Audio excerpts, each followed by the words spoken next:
This is the Lesson 6 read aloud, Pecos Bill. The greatest cowboy that ever lived was the one they called Pecos Bill. Bill was born in East Texas and might have lived there forever, but one day his pa came running out of the house shouting to his ma, "Pack up everything we got, Ma. There's neighbors moved in near about 50 miles away, and it's getting too crowded around here." So Bill's folks loaded a covered wagon with everything they owned and headed west. It was a long, hard journey. The children were packed in the back of the wagon, all 18 of them. They fussed and hollered and fought as the wagon bounced along. The children were so loud that Bill's ma said you couldn't hear the thunder over the noise. One day, the wagon hit a rock and little Bill fell right out. With all the fussing and fighting, nobody noticed. The wagon just kept on going. So little Bill found himself sitting in the dirt along the banks of the Pecos River, and that's how he came to be named Pecos Bill. But that was later. Little Bill was not your average baby. He didn't cry. He just crawled along the dusty plain, keeping his eyes peeled for whatever came along. And the first thing to come along was a coyote. When the coyote saw this dirty, naked little creature crawling around on all fours, she thought she was a cute little animal, even if his ears were mighty small. Little Bill reached up and patted the coyote's head and said, "Nice doggy." The doggy, coyote, liked little Bill. She took him home and raised him with her pups. The coyotes taught Bill to roam the prairies and howl at the moon.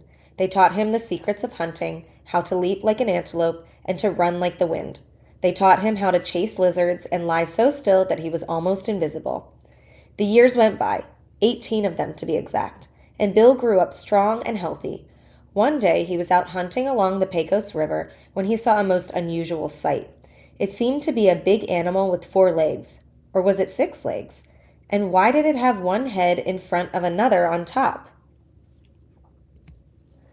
Well, it turned out to be a horse with a man riding it, something Bill had never seen before.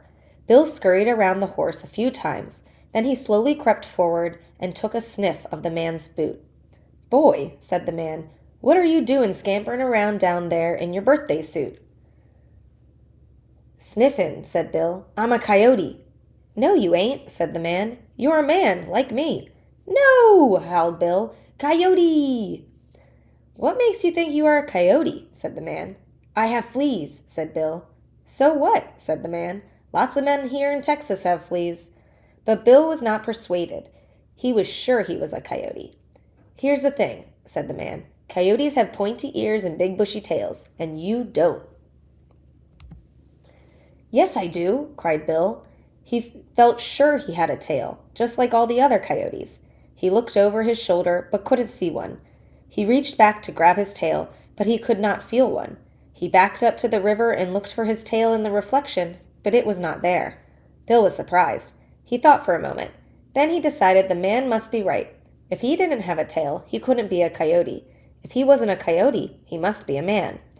Bill decided he'd have to say farewell to his 4-legged friends and try living as a man. He went to stay with the man who just so happened to be a cowboy. The man gave Bill some clothes to wear and a horse to ride. He also gave him a nickname, Pecos Bill. At first, Bill had trouble living like a man. He couldn't stand the way his clothes scratched and pulled at his skin, or the way his boots came between his bare feet and the good old dirt. And he couldn't see the need for a knife or fork when it was just as easy to use your fingers to pick up your meat and tear it with your teeth. Bill learned to act like a man, but he still had a spark of wildness in him, and it would flash out from time to time. One day he was out riding on his horse when he was surprised by a mountain lion. The mountain lion scared Bill's horse away and charged right at Bill. But Pecos Bill was too quick for that mountain lion. He dodged the big cat, then hopped right onto his back. The mountain lion was not happy. No, sir. He bucked. He snarled. He tried to twist around and bite Bill. Bill held on to the lion's neck with one hand. With his other hand, he waved his cowboy hat in the air and shouted, "Yahoo!" The mountain lion did everything he could to shake Bill off, but it was no use. Finally, he gave in and let Bill ride him. Then Bill put a saddle on the lion and rode him like a horse. Bill had tamed the mountain lion. Another day, Pecos Bill was attacked by a giant rattlesnake. This particular rattlesnake was a mean old fellow who thought he was the king of the whole desert. He struck at Bill's heel, but Pecos Bill was too quick for that rattlesnake. Pecos Bill grabbed the rattler by the neck and squeezed him hard. The snake wriggled and writhed in Bill's grip. "Say uncle if you've had enough," said Bill. Uncle, said the snake, gurgling out the sounds as best he could. Bill relaxed his grip a bit and asked the rattler, "Who's the boss around here?" "I was," said the snake, "but now you are." "Well then," said Pecos Bill, "how'd you like to work for me?" "Sure thing," said the rattler. The rattler just looked at Pecos Bill with admiration and purred like a kitten. Pecos Bill had squeezed all the meanness right out of that snake. Next, Pecos Bill rolled the rattler up into a coil and rode away on his mountain lion. On the way back to camp, he spotted a runaway cow. He grabbed the rattler and tied a loop at one end of him to make a lasso. Then he rode after the cow, swinging his lasso above his head. When he was close enough, he tossed the looped end of the snake over the cow. Pecos Bill jumped right off the mountain lion and pulled the lasso tight, stopping the runaway cow right in his tracks. Pecos Bill brought the cow back to his friend, the cowboy. After that, he taught all the cowboys at the ranch how to use a lasso to catch a runaway cow. He taught them other things, too. He taught them how to tame wild horses by riding them, just as he had done with the mountain lion. He even taught them how to sing cowboy songs around the campfire at night in a voice that sounded a lot like a lonesome coyote howling at the moon. Pecos Bill was famous for his riding skills. He once rode a wild Mustang called the Backbreaker that no one else could ride. But that story pales in comparison to the time he rode something that no other man had before, and I reckon no man ever will again, a cyclone.